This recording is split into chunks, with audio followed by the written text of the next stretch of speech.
Amy Dennison, who is here representing the Continental Ballet Company today.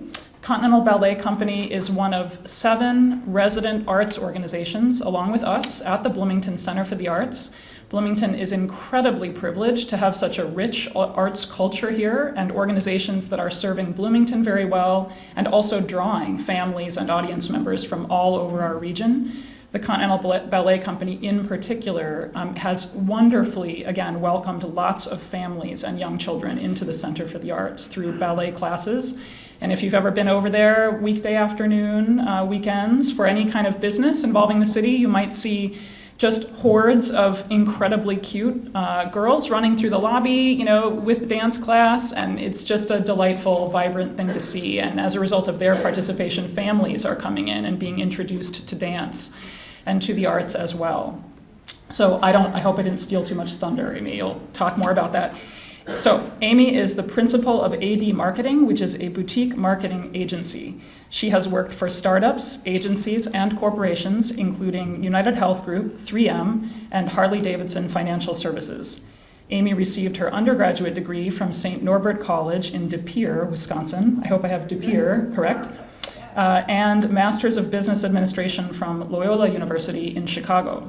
As a dancer, woman after my own heart, business person and artist, hooray, left brain, right brain. As a dancer, she has performed professionally in Chicago with the Boitsoy Ballet Company and locally for the Continental Ballet Company from 2004 to 2007. Amy is also a Rotarian. She joined Rotary 1 in Chicago in 1998, City of Lakes in 2004, she tells me is a very lively club, and she is currently with the Eden Prairie Noon Club. She is a member of the Continental Ballet Board of Directors. Please join me in welcoming Amy Dennison.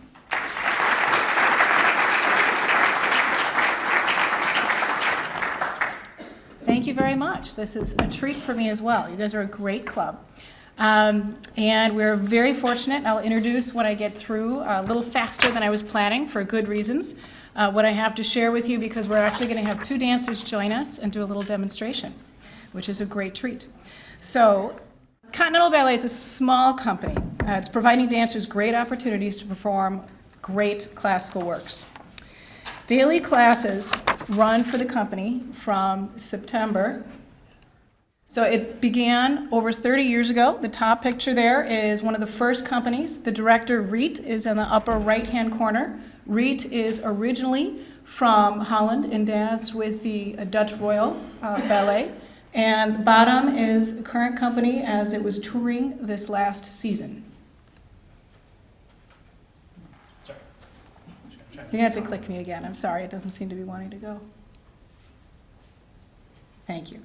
Daily classes, the company begins and runs from September through March officially. Dancers meet every day and they do class beginning at 10 a.m. They can rehearse and do class for up to 4 hours a day, and it includes many weekends leading up to the performance. So that's rehearsal. That is actually a few years ago, and I believe that is from Les Sophies. Go ahead. Now, there's a lot of different people involved with the ballet company. It is not just the dancers that you see. Continental is this unique experience, which I got fortunately to experience a few years for myself. We're more of a family of artists. It takes staff, it takes stage crews, it takes different volunteers. Everyone is really working together, and they're able to put in over 20 performances a season. And that's some stage crew work at a local school. They perform over 15 full-length classical ballets in the Twin Cities metropolitan area and throughout Minnesota. And I will tell you specifically that is one thing that makes Continental Ballet very unique. The fact that Bloomington has this ballet company that puts on full productions with a professional company members is very unique.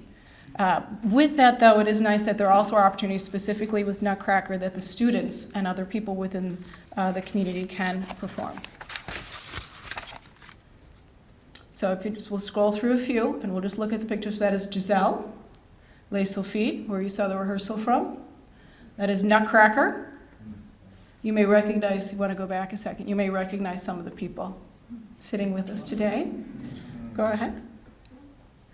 Rodeo, that's very fun and festive. Coppelia, we just finished recently, and I have a little video in here for you to see a little bit of what you normally don't see, some of the behind-the-scenes fun things with the performances. Go ahead. Cinderella, Sleeping Beauty, and of course, my personal favorite, Swan Lake. And one of the nice things that I've enjoyed the most as a dancer, which I was never part of with the company I was involved with in Chicago, was Continental does a lot of community outreach. They'll do performances in schools. They will go into schools on days to talk about different career paths, and they answer questions. And they do it right there in the school, exposing those students to the arts, doing small demonstrations like what you'll actually see here today. And the dancers will go in, and it's not always in the best environment for what they need, but they still love to do that, and they want to give back and be part of that. So they really try, and a goal of Continental Ballet is to make every effort to make the art of ballet accessible to a greater audience, sharing our knowledge and our passion, and this is one of those on-site performances. And this is showing a career day at a school, a bunch of the kids in the performance right there.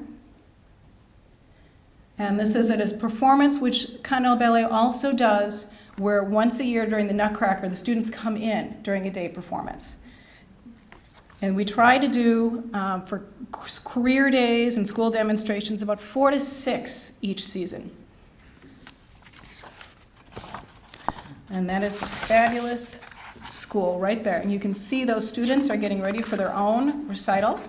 As mentioned, they're running around and looking adorable with all of their things for the younger students.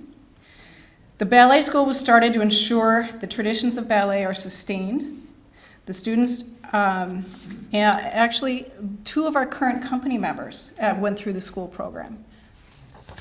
And one is actually in the photo on the left. And the photo on the right is also Melu, who we'll see sooner. And the left is Casey O'Rourke, who is local from the area. About 40% of all the students that attend the school are from Bloomington. But we do get students in from Minneapolis, Edina, Burnsville, St. Paul, and other surrounding communities. The beginning students will take once a week. So their annual tuition only runs about $450, and it's partly because of the benefits that Continental has been able to receive and tries to receive for funding. When we're doing those school performances, as I mentioned, and the students come to Continental, that runs Continental Ballet about $400. Anytime they go into a school to do something, that's another $700. None of that goes to the dancers or any of the other individuals. It's just what it costs us to put those pieces on. The advanced students will end up paying about $150 a month for those classes, and Continental Ballet is fortunate enough through our new John Munger Scholarship, where we will have 4 students a year on a 50% scholarship to help them with their training and advancement of their careers. And with that, we'll go to, forgot about this fabulous slide. That's Casey again on the left. And I just like this one because it shows a little bit about the character of the dancers that we have. And being a personal Rotarian, I know how much we care about what we do within our communities and globally. And now these 2 dancers within the company, on their own time, have done their own personal outreach. And I think it speaks a lot to the character and the quality of the dancers that we have. And there's the little video.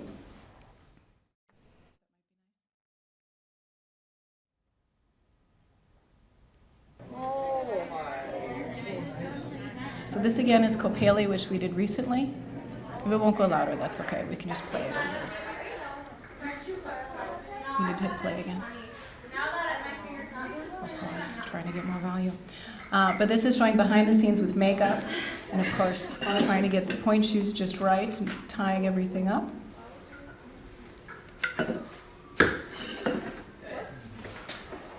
Little backstage warm-up. Preparation after the end of the first act, as they're waiting in the rings, getting ready for their entrances and taking their places.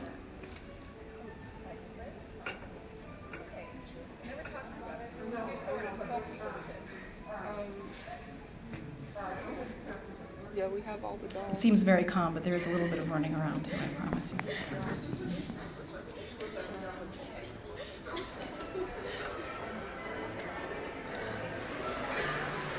And this is actually, that's Reet, the director, walking away. In a moment, she's going to do my favorite part about this whole video.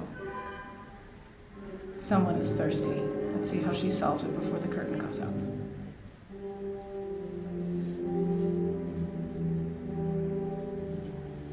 And there goes the bottle of water across to the other side of the stage.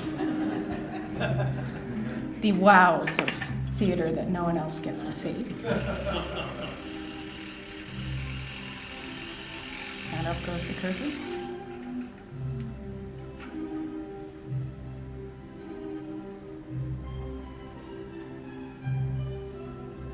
In Coppelia, everyone is supposed to be a different doll, and here are the girls who snuck in where they weren't supposed to be, in the doll shop, to check out the dolls firsthand themselves.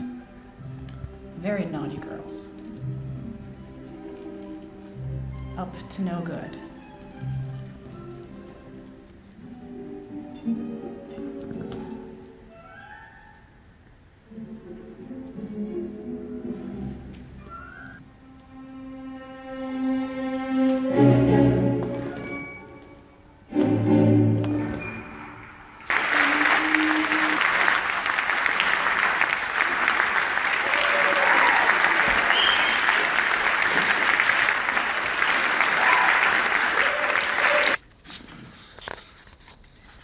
So that's a little bit of behind the scenes.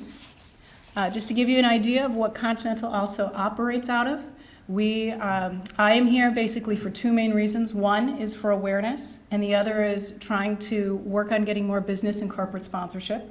A sponsorship, business corporate sponsorship, is $1,000. That gives a web page, one-year listing, and performance program notification.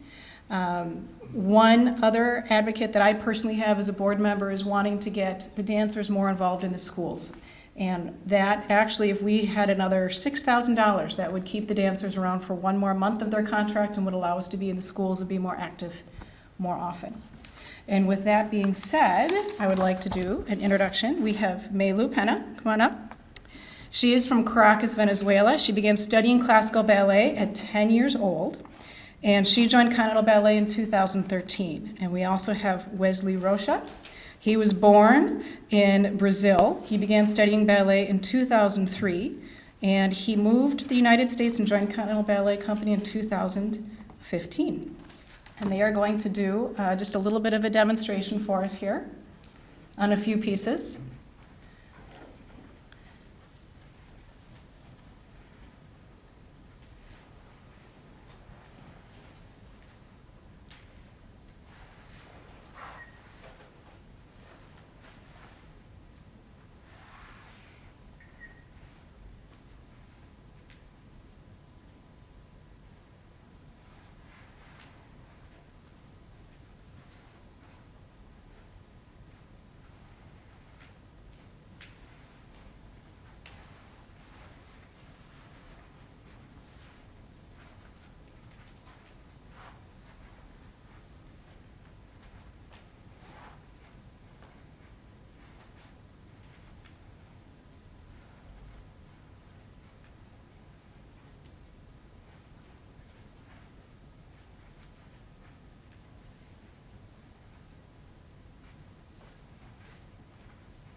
Beautiful. Thank you.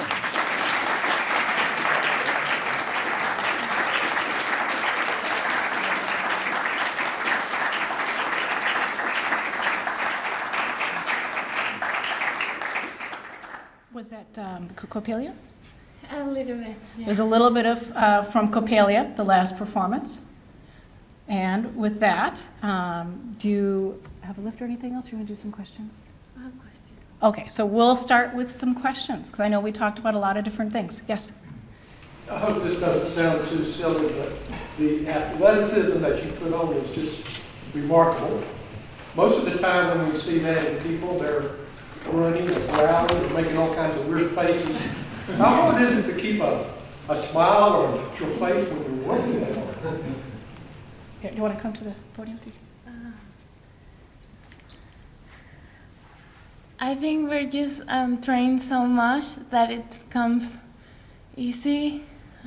I mean, sometimes if something happens, you naturally put a worry face, but otherwise we enjoy it, so we're just used to do it like that. Or sometimes we have to do a specific character where we also need to use the face to show that. You do a wonderful job. Thank you. Yes, go ahead. I have a question for you, Amy, but perhaps everybody has an opinion. Unlike what we're involved in, there are a lot of for-profit dance studios and organizations in the Twin Cities, particularly for education, dance education or ballet education. What's the benefit of being, or what's different about doing, arts education or dance education as a nonprofit organization? Does it change your focus or your, what's the difference, or how do you stand out in the landscape with so many, kind of small businesses that are dance studios? For me, it's about having your heart and your mind and your goals in the right place. It's that you're there because you want to be there, because we have this vision of how we want to bring ballet. It's not about getting the next kid, getting the next dollar. It's about being smart about it. We could price yourself out of the business, but it's more about the quality and trying to make everything, as mentioned, as accessible as we can, whether that be the price of a ticket for a performance or the cost of classes, which is why having the scholarship, really for many kids and families, that makes a difference. And the outreach programming, I assume, as well? I think going into the schools is very helpful. I don't see going into the schools as trying to get more students for the school.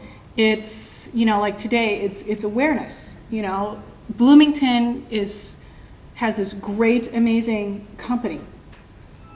None of the other communities have it. I mean, I'm from Eden Prairie. Eden Prairie doesn't have anything like this. I mean, it's this amazing, and of course because of the Bloomington Center and the theater, without that we couldn't function at this capacity as well. So I think there's so many blessings that we have.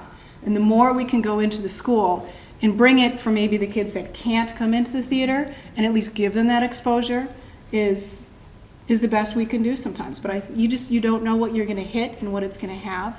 But I think just like art or anything else, the more awareness you have, I think it helps developing minds. And for example, we both met at a company who is not profit. I think it's just like they have students and they have to perform, and it's different because they have to put the kids who pay in the performance, and it's not. Of course they like it, but for the Continental, I like it because of everybody who really wants to. And also in that other company we met, they don't do anything outside, like in the summer. We don't get paid for the summer, which is complicated for us, but we always try to make the time because it's fun for us to be like outside and do different things, and she usually let us pick what we want to do for the summer, so it's fun. Yeah, so we're very fortunate because Wesley and Melu, their session already ended, so their contract and everything was done, and so they're just here to show how much they love the company and to share that with all of you. So I'm very, very blessed and thankful to have both of you here today.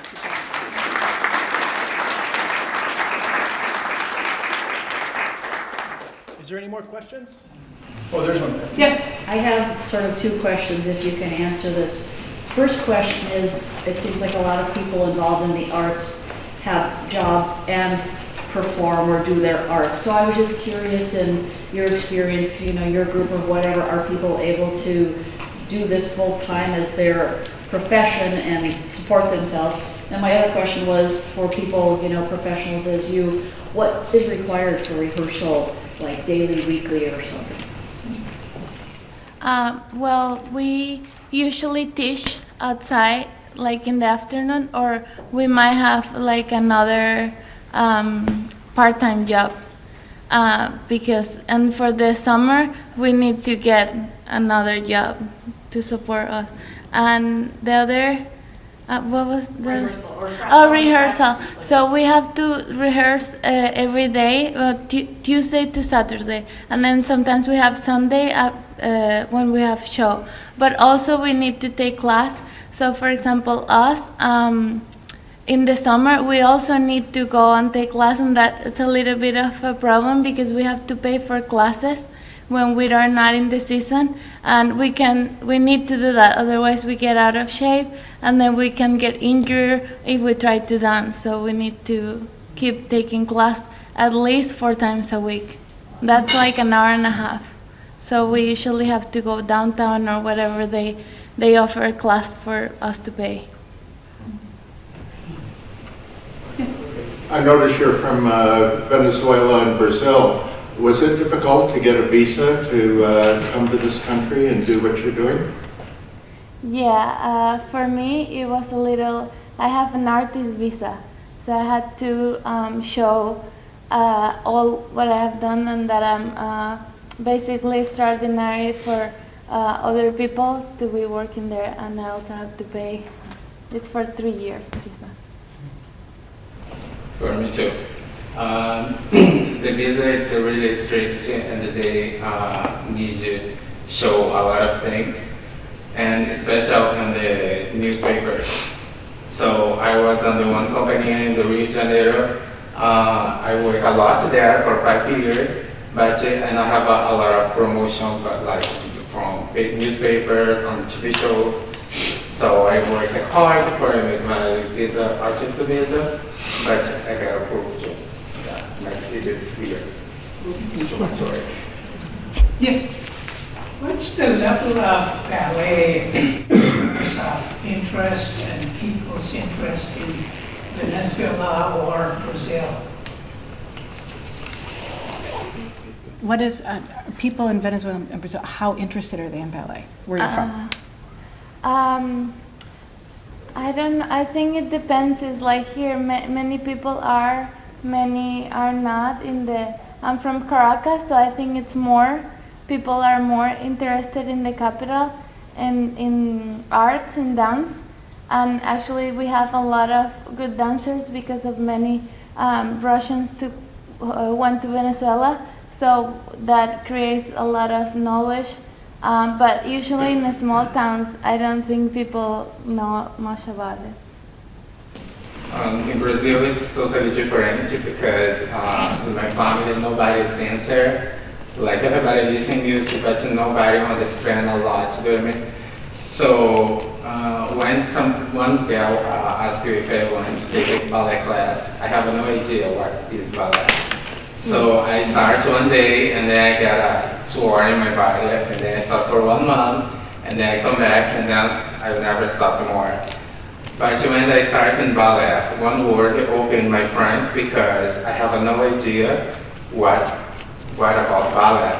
And then I start, and then I meet a lot of professional dancers, and they have a big career outside from Brazil. And then I just work hard. My city is under of Rio de Janeiro, and my city was really smaller on that time for me, and then I moved to Rio for 5 years.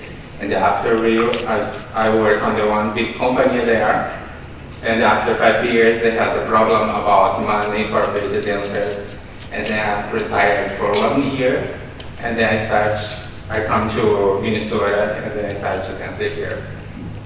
Yeah. But like the culture in Brazil, it is not bad. Yeah, they don't get it. All right, Terry, one more? Got time for one more? Yeah. The evolution of dance. How has the art of dance evolved in such a way that it maintains relevance with our younger audiences, and not only in viewing dance, but participating in it? Well, I think personally that, ballet and dance as a whole has kind of gone in and out, and I think it's always been part of the culture.